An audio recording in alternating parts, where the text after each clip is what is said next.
వెళ్ళిపోతారని పక్కనంతా కూడా గోతులు దేవేవాళ్ళు పోనీయకుండా, పోలీసులు అడ్డం పడేవాళ్ళు. నిజమా అబద్ధమా అని మిమ్మల్ని అడుగుతున్నా. వాస్తవం అయితే ఒక్కసారి గుర్తు తెచ్చుకొని చప్పట్లు కొట్టిండే వాస్తవని. ఎవరు నవ్వినా అప్పుడుండే ప్రభుత్వం మిమ్మల్ని వేధించేవాళ్ళు, అవునా కాదు? కేసులు పెట్టేవాళ్ళు. నవ్వడానికి వీల్లేదు, ఫ్రీగా మాట్లాడడానికి వీల్లేదు. ఎన్ని ఇబ్బందులు పెట్టాలనో అన్ని ఇబ్బందులు పెట్టారు. 2024లో మళ్ళీ రాష్ట్రానికి స్వాతంత్రం వచ్చిందంటే, మీరందరూ స్వేచ్ఛగా ఉన్నారంటే అది ఈ యొక్క ఎన్డీఏ ప్రభుత్వం ఇచ్చినటువంటి స్వాతంత్రం అని చెప్పి కూడా నేను మీకు తెలియజేస్తున్నా. నాకు కానీ కక్ష ఉంటే విశ్వవిద్యాలయాన్ని మళ్ళా మార్చాలి. మార్చను. నేను తుగ్లక్ కాదు, ఆ తుగ్లక్ రోజులు అయిపోయినాయి. అందుకే ఇక్కడే కడతా, ఇంకా బాగా కడతా, డబ్బులు ఇప్పిస్తా.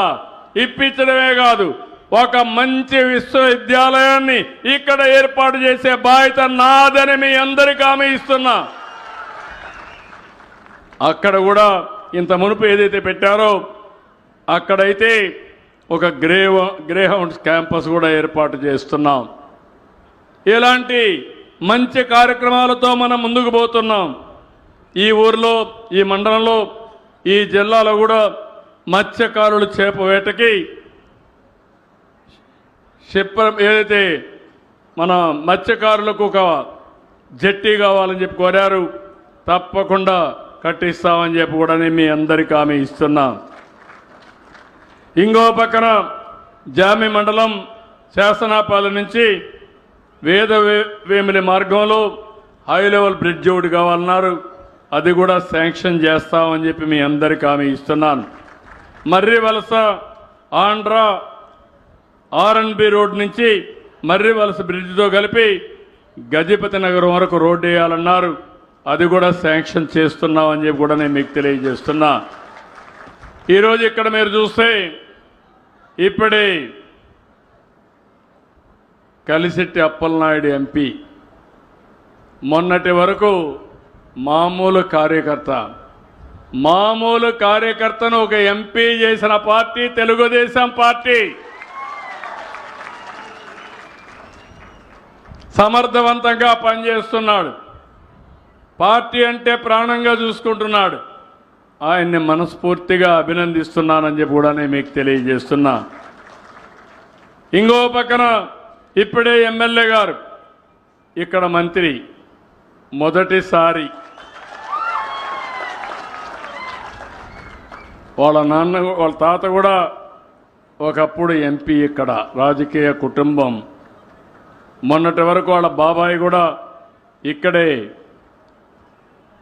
ఎమ్మెల్యేగా ఉన్నాడు. బాగా చదువుకున్నాడు. ఇంకా కష్టపడాలి, ఇంకా మీకు అందుబాటులో ఉండాలి. నేను ఏవైతే ఆలోచనలు పెట్టుకున్నానో ఆ ఆలోచనల ప్రకారం రాత్రింబగళ్ళు పనిచేసి ఈ వెనుకబడిన జిల్లా, వెనుకబడిన నియోజకవర్గాన్ని అభివృద్ధి చేసే బాధ్యత ఆయనకు అప్పచెప్పానని చెప్పి మీ అందరికీ తెలియజేస్తున్నా.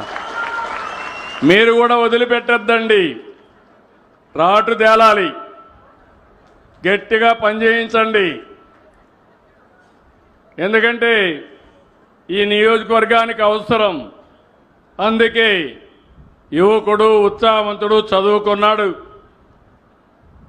జాక్పాట్ మేరగా ఎమ్మెల్యే ప్లస్ ఒకటేసారి మంత్రి కూడా, డబుల్ జాక్పాట్.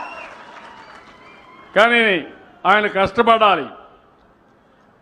ఏదైతే నేను ఆశలు పెట్టుకున్నానో ఆ ఆశల్ని నిరూపించుకునే బాధ్యత అయిందని చెప్పి నేను మీకు తెలియజేస్తున్నా. నా ఆలోచన ఒకటే. ఇప్పుడే అనిత గారు ఒక మాట అన్నారు. ఎగ్జాక్ట్గా 22 సంవత్సరాల కంటే ముందు వెంకటేశ్వర స్వామికి పట్టు వస్త్రాలు ఇచ్చే సాంప్రదాయం ముఖ్యమంత్రిగా నేను వెళ్ళాను. ఆ రోజే నేను ప్రాణదానం అంటే వెంకటేశ్వర స్వామి భక్తులు ప్రాణదానం కింద డొనేట్ చేయమని ఒక ట్రస్ట్ కిందన ఏర్పాటు చేశాను. రోయా హాస్పిటల్లో ఇనాగరేట్ చేశాను. పోతూ ఉంటే 24 క్లేమోర్ మైన్స్ నా మీద బ్లాస్ట్ చేశారు ఆ రోజు తీవ్రవాదులు. మామూలుగా ఎవ్వరూ బయటపడరు. ఒక బాంబు వేస్తేనే ఏమవుతాం మీకు తెలుసు. అలా